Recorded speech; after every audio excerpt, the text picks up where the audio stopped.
Alrighty, guys, we are live, and today we're going to talk about how to lower your cortisol naturally. Okay, so I want to welcome any new viewers that are watching this today.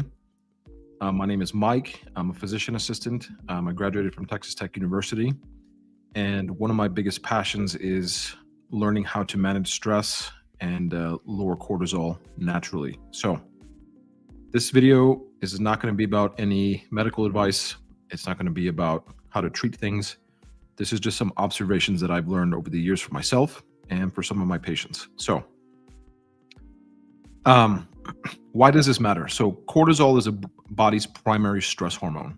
And it is, even though it's essential in small amounts, overdoing it, being overly stressed can lead to things like weight gain, anxiety, fatigue, and other serious health issues. So if you guys have any questions about anything, please put them in the chat box below.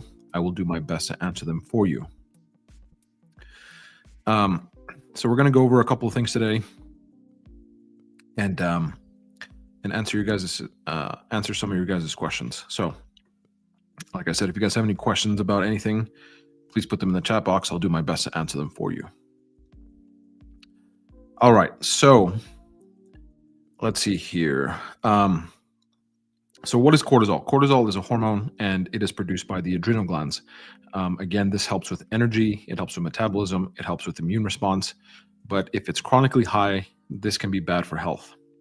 So, some signs of high cortisol, it's not always true, but for the most part, some things you can see and feel are fatigue, weight gain, especially in belly fat. You have some sleep problems. You'll have anxiety and mood swings. You'll have some brain fog. Those are some of the most common signs of chronically elevated cortisol. What are some natural ways to lower your cortisol? So some natural ways, of course, is, we hear it all the time, but it's very, very true, is getting better sleep. So you want to aim for about 7 to 9 hours of sleep every night. You want to really reduce that screen time before bed, because a lot of the blue light activates your brain. And so if you have the blue light on with loud noise, that's going to be stimulating to your brain. And then it's going to be hard for you to fall asleep and stay asleep. So try to reduce the screen time at night. That's really going to help. Another thing you can also do, that I do personally, is try some magnesium or chamomile tea. Magnesium works wonderful. I've been taking it for years. I used to work at a supplement store, and that's kind of where I got introduced to magnesium. And I've been taking it for years, and it really helps me to kind of get sleepy, but also to stay asleep if I wake up again later on in the evening. If I need to use the restroom or wake up for whatever reason, it's easier for me to fall back asleep. So that's another big tip. That's why magnesium is becoming so popular right now, because people are realizing that magnesium really helps to reduce stress, anxiety, and help to sleep. So that's one thing that I use daily. Another thing as well, guys, is regular exercise, but not too intense. Things like walking, yoga, some light strength training. Of course, regular weight training is also great, but you want to avoid overtraining because that can also spike cortisol, and that can cause further issues down the road. The other thing too is getting some sunlight exposure and getting out in nature. So the sun, of course, we all know when we're outside in the sun, we all have a better mood, and that's also going to help to set our circadian rhythm, which is our sleep-wake cycle. So if you try to get out in the morning, get out in the sun a couple minutes in the morning, that's going to help to set your circadian rhythm throughout the day, which will help you to sleep better at night. Also, walking in nature. Forest walks have been shown to lower stress hormones. So I don't know if it's something, there was a paper, I think, that mentioned something about like the green color of the trees, also the smell of the forest itself can be very relaxing. The same thing with rain. So there's something in rain that when we smell it or we're in contact with it, it helps to lower the stress hormones as well, which is pretty cool. And of course, having your nutrition right, guys. We want to make sure that we're eating well-balanced meals. We're not skipping meals, because skipping meals can also increase cortisol and adrenaline. So I'm sure some of you guys have been out at the grocery store walking around, and you haven't eaten for a couple hours, and you've been a little bit stressed, and then you're walking around at the grocery store, and then all of a sudden you feel very jittery. You feel your blood sugar dropping. you feel very jittery, you break out in a cold sweat, you feel very agitated, that's cortisol and adrenaline spiking up to raise your blood sugar. So, try not to skip meals.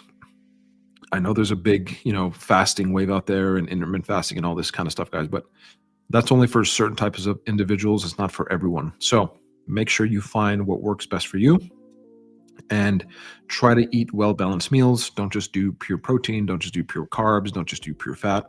Try to do a combination of the foods, have some proteins, carbs, and fats with every meal.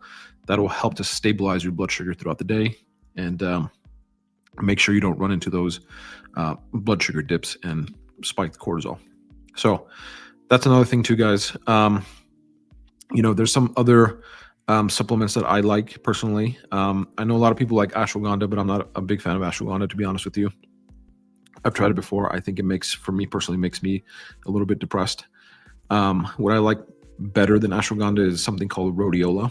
So we've already talked about magnesium. Rhodiola is another supplement I use every once in a while, and some of my patients also use with good success. Excuse me. Rhodiola helps to modulate cortisol. So it doesn't block it, but it'll help modulate. My goodness, excuse me.